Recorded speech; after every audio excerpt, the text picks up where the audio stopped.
I just absolutely love that logo. Hello, I am Zeno Aegis, and this is going to be a Let's Play of La Mulana. By far, one of my favorite games, hands down.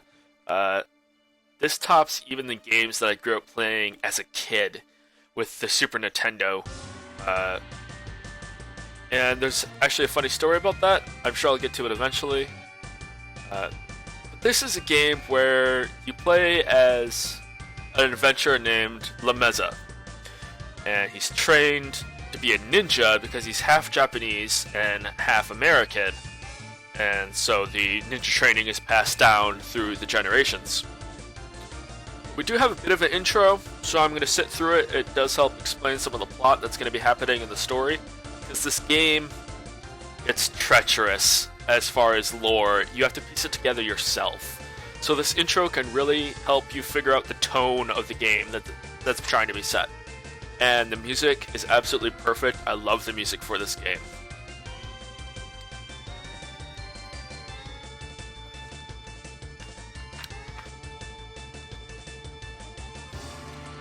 There aren't really going to be any cutscenes at all. Closest we're going to get is when if we activate something and a little thing happens. Most of the time we can still move during that, but sometimes we have to wait.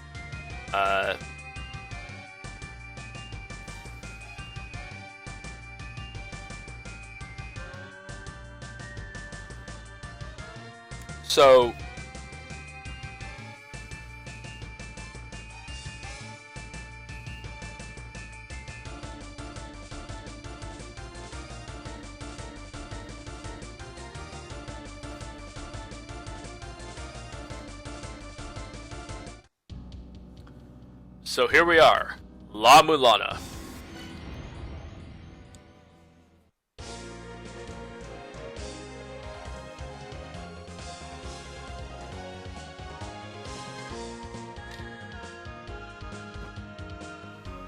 As I stated before, I have played the game, however I've never completed it, and I've always wanted to. So with the Kickstarter recently approved for La Mulana 2, which I'm sure I'll link in the description. I just wanted to raise awareness for what a great game this is, and I'm really looking forward to the sequel. And that is my goal. I am going to complete this game a full Hell Temple run before the sequel comes out, and I'm going to show you guys. Here we're introduced to Elder Zyphud. He will be kind of a guide through our journey. We'll be receiving notifications from him. We'll be coming back to him time and time again. And the problem with this game is that it is treacherous. I know people who've played this game who just can't play it because there's little to no hints given to you as what you're supposed to do.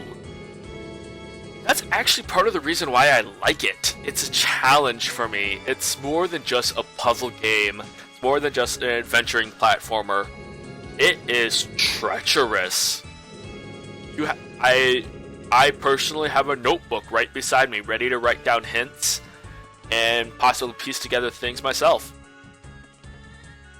Alright.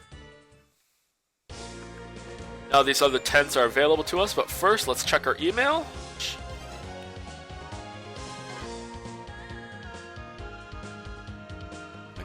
We'll be getting a lot of hints as time goes on within the game. They're numbered, so you have a rough idea of where you're supposed to be at a certain time, but by no means you should restrict yourself to that number. I'm going to go ahead and grab this item. It'll allow us to scan things while we're in the temple. Equip that and then go to mail. See, here we have message number 2, but it's not necessary to have message number 1. And here he is suggesting that we scan a skeleton. A lot of times skeletons can give you hints. Things in the background can give you hints. Did I receive another message? No.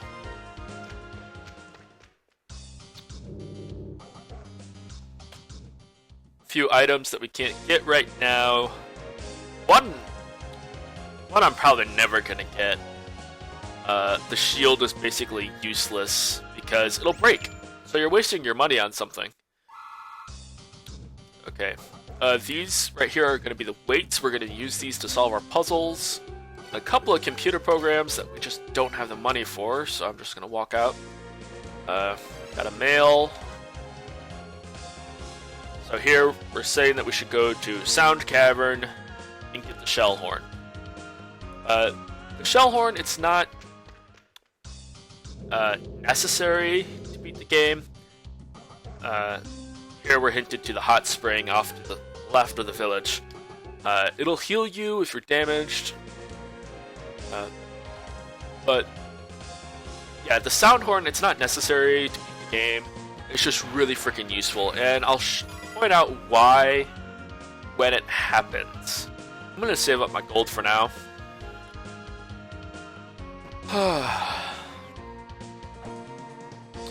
These are the Grail tablets. They're save points. I'll overwrite my old save data, starting completely fresh. And we can actually read the Grail tablets, and here it tells us how to use it.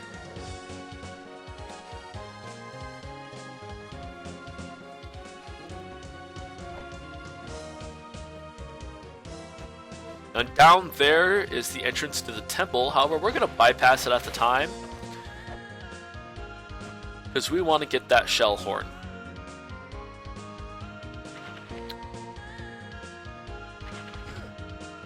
Timing on those birds take a little bit.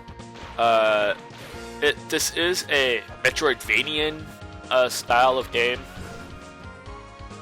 So if you get hit by enemies, you're going to be knocked back a bit. Let's scan the skeleton. Okay. We have a map! Fantastic. Let's go to the pause menu. And we don't have a map reading program yet, so we can't read the map. But when we do, it'll be right there. Let's just continue soldiering on. There we go. As I was stating, this is a Metroidvanian, so there's going to be a lot of times when you think, should I be at this place yet? Am I really able to solve this puzzle? If you're unsure about something, you can always come back to it later. Perhaps you're not supposed to solve that puzzle, but there's no reason why you shouldn't be in that area. Anyway, when you come across these little round platforms, you push down a weight, and something activates. Sometimes it's not always a good thing, sometimes it's a trap. Here we have the shell horn. Let's go over to the right.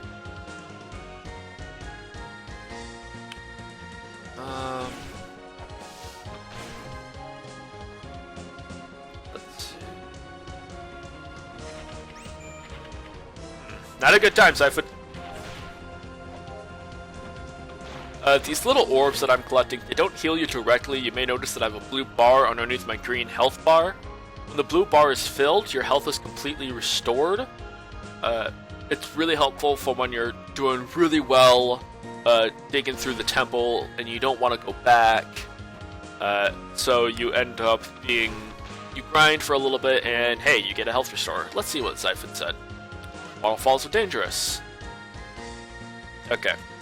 So, probably good that I stopped going in that direction.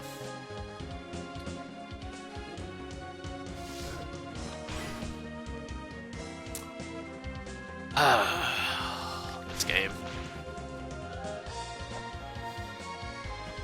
There's a lot of real neat cultural things within this game, and I'll be pointing out to the... Remember when I said this was a Metroidvania and you can get knocked back? Like that, right there.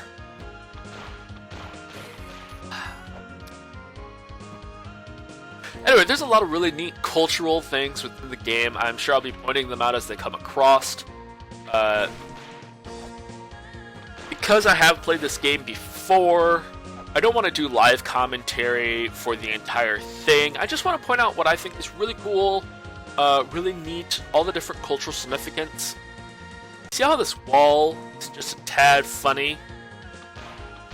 Attack it a few times. We have some software. Let's let's check and see if it tells us anything useful. Software. Higuro's first Flash game. Can we play it? I don't see anything added to our menu options.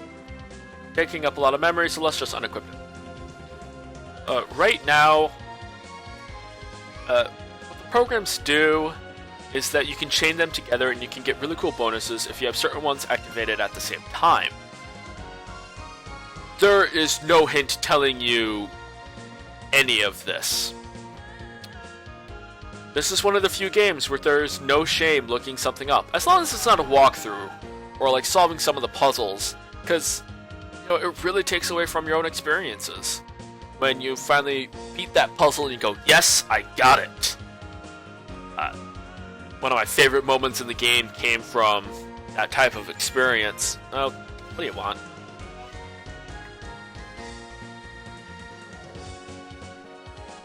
Okay.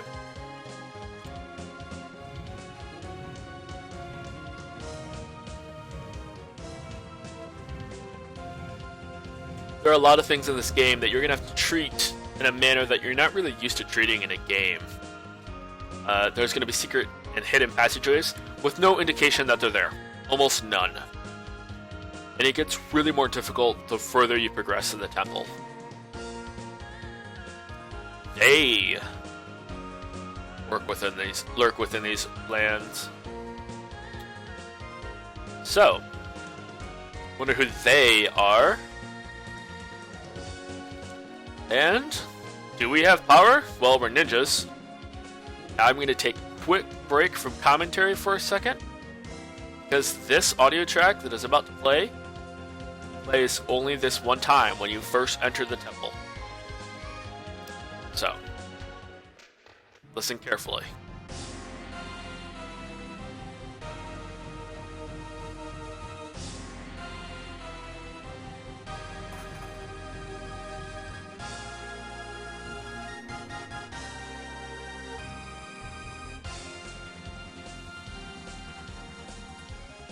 That little fanfare plays the one time you enter this temple. The first time, and that is it. Oh, I can't read that.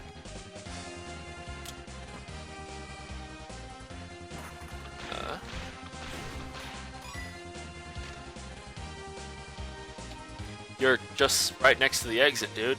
I'm sorry you couldn't make it out. Did the skeleton get you?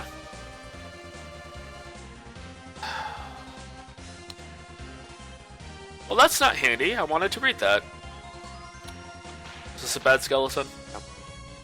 As I was saying, I'm not going to be doing live commentary throughout the entire thing. That's going to be really boring for sections of the game that I have played.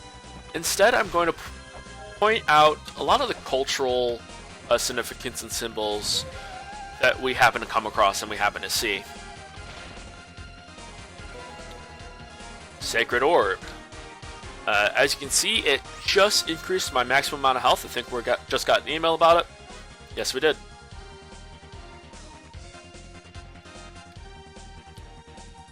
Okay, so we can't eat the orb, or we shouldn't, rather.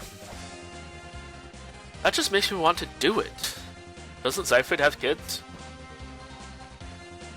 Anyway, there's a lot of cultural things. That's one reason why I really love the game.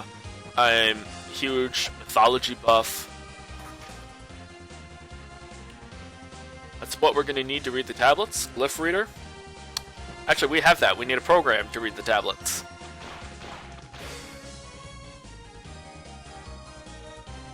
I'm a huge mythology buff, and that's part of the reason why I love this game so much. Because it's one of those games that takes all the different cultures and blend them into one and say, what is the origin of history?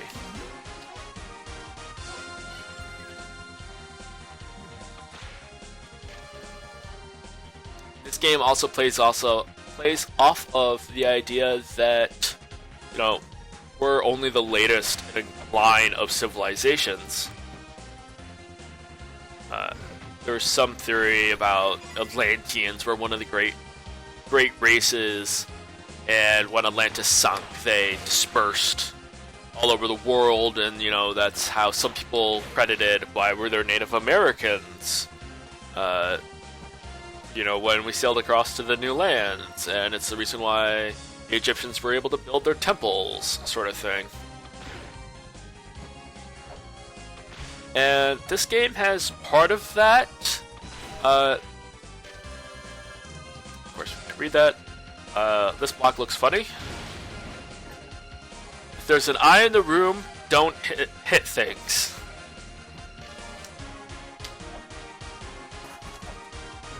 This game does have a bit of the birth of civilization, and there were forebears that came before us, and we'll be getting into that more later on. It becomes kind of crucial to know some of the puzzles, and again, it's one of those things. Ooh, I completely forgot about that trapdoor.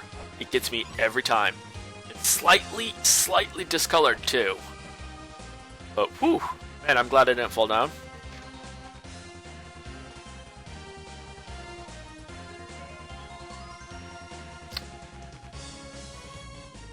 Fortunately, whenever we jump into spikes or we land on spikes, it doesn't kill us, it just deals a decent amount of damage. There's no way up. We must have to get that pedestal. So, first I want to get that urn. You're only going to get a large amount of money if it's your first time breaking the urn in the game. And, oh, there were no spikes to begin with. But what if we do this?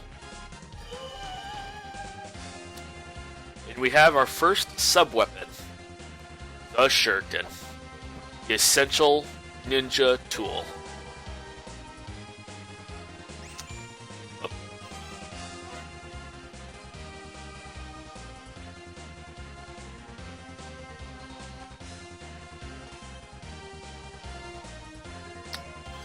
Take a look at our... Yep, we only have 30 shurikens available to us. We're going to go ahead and equip it because, it's a nice little handy thing. It deals less damage than our whip, but it has range.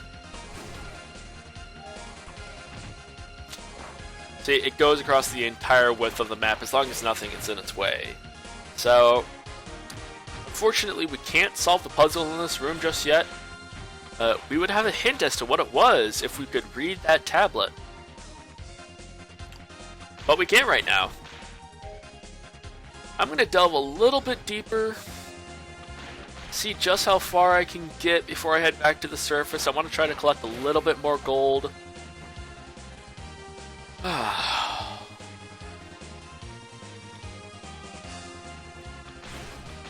be honest with you guys, I have no idea what these monsters are supposed to be. They look like men or lions with a ant body. I'm sure that tablet would have a warning on it if we could read it. Now this is a rather obvious trap. Just watch. Move out of the way real quick. There we go. And I don't know if you heard it, but there's a quick little doo-doo-doo-doo sound. That's a shell horn that lets us know when we've solved certain puzzles. As I said, it's not essential to have, but it's very, very useful when you accidentally do something. You have no idea what. You may not have any idea where you affected things, but the important part is that you did. And then you gotta hunt down and figure out where. That's something that they're apparently looking to change in the sequel. Puzzles will be more apparent. Their effects will be more apparent when you solve them. You'll have a better idea of what they do, but it won't make them easier to solve. Once again, we have the map, but can't read it at the moment. Oh. And here we have a little puzzle to solve. It's not too difficult, but this is just the first area of the temple. Come on, come on. Damn it, I hate bats. Bats in any Metroidvania game are just bad news. Oh, yeah, not touch screen, damn it. There we go. But our puzzle is still solved and revealed a little area up there. However, we can't get to it right now. There's a little elevator thing that we have to solve first. Whoa, what am I doing? Damn it. See, we don't die from spikes, it's just inconvenient. But now I'm in this pit. And I need to get out of here.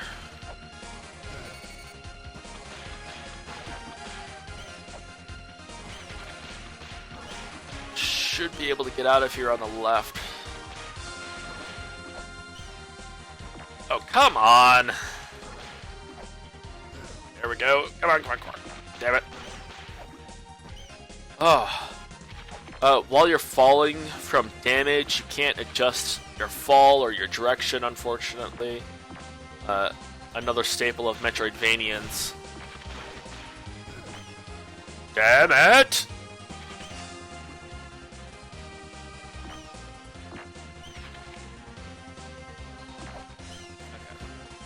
Real quick. Break this vase or this pot. There we go.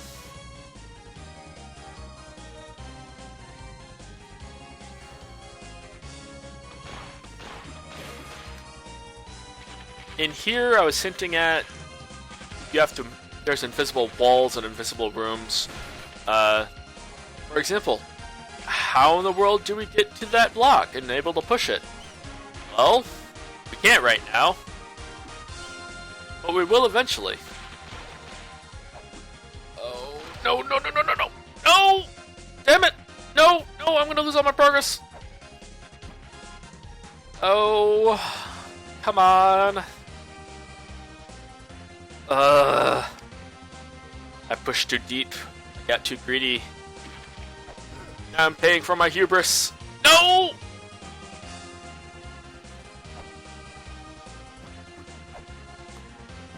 Oh.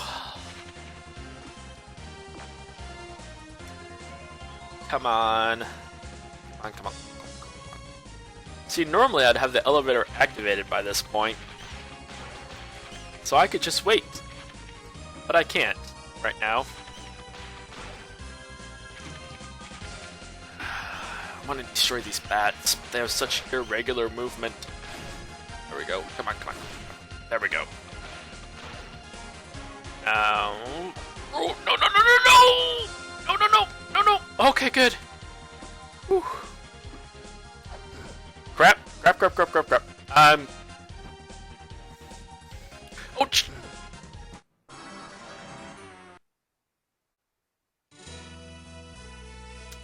I'm going to end this first video here, guys. As you can see, even though I've played the game before, I messed up bad.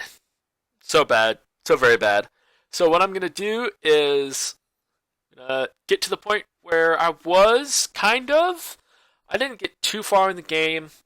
And I'm going to give you guys some info. I really love this game. There's a lot of really cool things hidden in it.